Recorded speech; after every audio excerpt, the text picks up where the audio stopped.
Hello everyone, नमस्कार। हमारे YouTube channel में आपका हार्दिक स्वागत है। दोस्तों, शरद नवरात्रि का पर्व इस बार एक ही दिन में दो देवियों की पूजा का संयोग बन रहा है, इसलिए कुछ बातों का विशेष ध्यान रखने की ज़रूरत है। जी हाँ दोस्तों, पौराणिक कथाओं के अनुसार नवरात्रि के 9 दिनों में माँ के 9 अलग अलग रूपों की पूजा होती है। पंचांग के अनुसार इस बार चतुर्थी तिथि का क्षय होने के कारण तीसरा और चौथा नवरात्र एक दिन ही पड़ेगा। नवरात्रि के तीसरे दिन दुर्गा माँ के तीसरे स्वरूप चंद्रघंटा की पूजा और चौथे दिन माँ कूष्मांडा की पूजा की आराधना की जाती है। तो आज हम जानेंगे साल 2021 के शारदीय नवरात्रि के तीसरे और चौथे व्रत की तिथि, माता के स्वरूप, पूजा विधि और इस दिन मतलब व्रत रखते हैं, पूजा पाठ करते हैं तो आपको कुछ नियमों का ध्यान रखना ज़रूरी है। वे नियम कौन से हैं आज की वीडियो में आपको बताऊंगी। तो वीडियो शुरू करने से पहले आपसे एक खास बात। दोस्तों, अगर आप इस चैनल पर नए आए हैं और पहली बार आए हैं तो इस चैनल को सब्सक्राइब कर दीजिए और बेल आइकन बटन प्रेस कर दीजिए ताकि आने वाली वीडियो देख सकेंगे आप सबसे पहले। और जिन्होंने ये चैनल सब्सक्राइब कर दिया है उनका दिल से आभार, बहुत बहुत धन्यवाद। दोस्तों, इसी तरह इस चैनल के साथ जुड़े रहिएगा और अपना प्यार हमें देते रहिएगा और वीडियो को अंत तक ज़रूर देखिएगा ताकि कोई भी जानकारी छूट न जाए, क्योंकि दोस्तों आधी अधूरी जानकारी से पूरा लाभ नहीं मिलता है, इसलिए हमारे साथ अंत तक बने रहिएगा। तो आइए शुरू करते हैं। दोस्तों, धार्मिक दृष्टि से नवरात्रि के पर्व का विशेष महत्व माना गया है। एक वर्ष में 2 नवरात्रि के पर्व आते हैं, जिसमें 2 नवरात्रि को गुप्त नवरात्रि कहा जाता है, शेष 2 को चैत्र नवरात्रि और शरद नवरात्रि के नाम से जाना जाता है। इन सभी नवरात्रि में शरद नवरात्रि को अत्यंत विशेष माना गया है। पंचांग के अनुसार 7 अक्टूबर गुरुवार से शरद नवरात्रि शुरू हो चुके हैं और शास्त्रों के अनुसार अश्विन मास के शुक्ल पक्ष की प्रतिपदा तिथि से नवरात्र का आरंभ माना जाता है। इस वर्ष नवरात्रि में विशेष संयोग बनने जा रहे हैं, यानी कि वर्ष 2021 में शरद नवरात्रि 9 दिनों के नहीं है। इस बार पंचांग के अनुसार ऐसा विशेष संयोग बना है कि नवरात्रि का पर्व 8 दिनों का ही होगा। ऐसा इसलिए हो रहा है क्योंकि इस वर्ष एक तिथि का क्षय हो रहा है, जिसका अर्थ होता है कि हिंदू कैलेंडर की 2 तिथियां एक ही दिन पड़ रही हैं। यानी कि इस वर्ष शरद नवरात्रि की तृतीया तिथि और चतुर्थी तिथि 9 अक्टूबर शनिवार को पड़ रही है, जिस कारण इस वर्ष नवरात्रि का जो पर्व है वो 9 दिन का नहीं 8 दिन का ही है। पंचांग के अनुसार 8 अक्टूबर शुक्रवार को तृतीय तिथि का आरंभ रात्रि के 10:50 पर हो रहा है और 9 अक्टूबर शनिवार को प्रातः 7:51 पर तृतीय तिथि का समापन होगा। इसके बाद चतुर्थी तिथि प्रारंभ होगी और इस दिन माँ चंद्रघंटा और कूष्मांडा देवी की पूजा की जाएगी। आइए अब जानते हैं माँ चंद्रघंटा के स्वरूप की पूजा विधि। दोस्तों, नवरात्रि के तीसरे दिन माँ चंद्रघंटा की पूजा होती है। माँ दुर्गा का यह रूप बेहद सुंदर और मोहक और बहुत ही अलौकिक है। चंद्र के समान माँ के इस रूप से दिव्य सुगंधियों और दिव्य ध्वनियों का आभास होता है।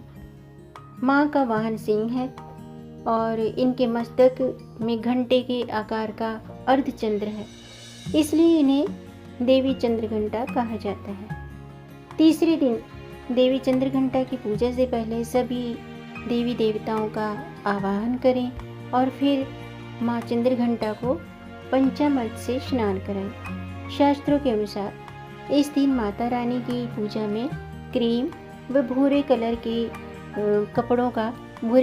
वस्त्रों का प्रयोग कर माँ को कमल और शंख पुष्पी के फूल अर्पित करें और उन्हें धूप या फिर दूध से बनी मिठाई या खीर का भोग लगाएं। इसके बाद हाथों में फूल लेकर प्रार्थना करते हुए माँ के मंत्र ओम देवी चंद्रघंटा नमः इस मंत्र का आप जाप करें। ओम देवी चंद्रघंटाय नमः इस मंत्र का जाप करने से माँ चंद्रघंटा देवी की कृपा प्राप्त होती है। अब जानते हैं कि माँ कूष्मांडा स्वरूप की पूजा विधि, क्योंकि एक ही दिन में दो देवियों की पूजा होगी, तो देवी कूष्मांडा आदिशक्ति का चौथा स्वरूप है और इनकी भुजाएं और ये सिंह पर सवार हैं। यानी कि दोस्तों माँ कूष्मांडा देवी की 8 भुजाएं हैं और इनका वाहन सिंह है। माँ के हाथों में चक्र, गदा, धनुष, कमंडल, अमृत से भरा हुआ कलश, बाण और कमल का फूल है। चौथे दिन कूष्मांडा की विधि पूर्वक पूजा अर्चना करें। सबसे पहले स्नान करके हरे रंग के वस्त्र पहनें। अब पूजा स्थल पर कलश स्थापित करें और माता की प्रतिमा और अन्य सभी देवी देवताओं का आवाहन करके पूजा करें।